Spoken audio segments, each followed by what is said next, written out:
Hi అండి. అందరూ ఎలా ఉన్నారు? అందరూ బాగుండాలి, అందులో మనమందరం ఉండాలి. Welcome back to our channel Shweta's family. మనం ఈరోజు నందీశ్వరుడు ఎవరు, కొమ్ముల మధ్యలో నుంచి శివలింగాన్ని ఎందుకు చూస్తారో తెలుసుకుందాం.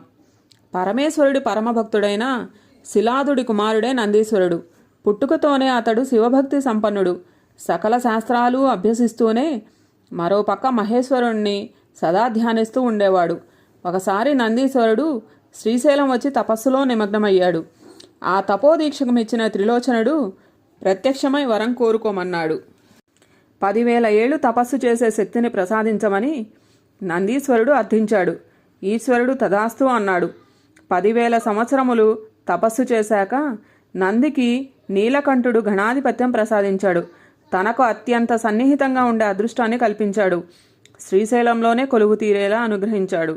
శ్రీశైలఖండం కావ్యంలో ఈ వృత్తాంతం లిఖితమైంది. మహాశివుడి ఎదుట ఉండే నంది ధర్మస్వరూపం. నంది 4 పాదాలు చతుర్వేదాలకు ప్రతీక. కలియుగంలో ధర్మం ఒంటి పాదంపై నడుస్తుంది అనడానికి నిదర్శనంగా నంది ముందర కుడిపాదం పైకి లేచి ఉండగా మిగిలిన 3 లోపలికి మడిచి కనిపిస్తాయి. సంధ్యా సమయాన్ని ఆధ్యాత్మిక పరిభాషలో ప్రదోషకాలంగా చెబుతారు. ఈ సమయంలో నందికి విశేష అర్చనలు పూజలు చేయడం సాంప్రదాయం.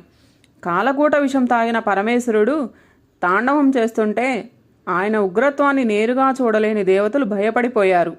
అప్పుడు నంది వెనుక నిలబడి కొమ్ముల మధ్యలో నుంచి నటరాజును దర్శించారని పురాణ కథనం. నేటికి అదే ఆనవాయితీని కొనసాగిస్తూ భక్తులు నంది కొమ్ముల మధ్యలో నుంచే స్వామిని దర్శించడం సంప్రదాయంగా వస్తుంది. ఎంతో మహత్యం కలిగిన నందీశ్వరుడు తీక్షశృంగాయ విద్మహే వేదపాదాయ ధీమహి తన్నో నంది ప్రచోదయాత్ అని ప్రార్థించి ప్రసన్నం చేసుకోవాలి ఆ నందీశ్వరుణ్ణి. ధన్యవాదాలు.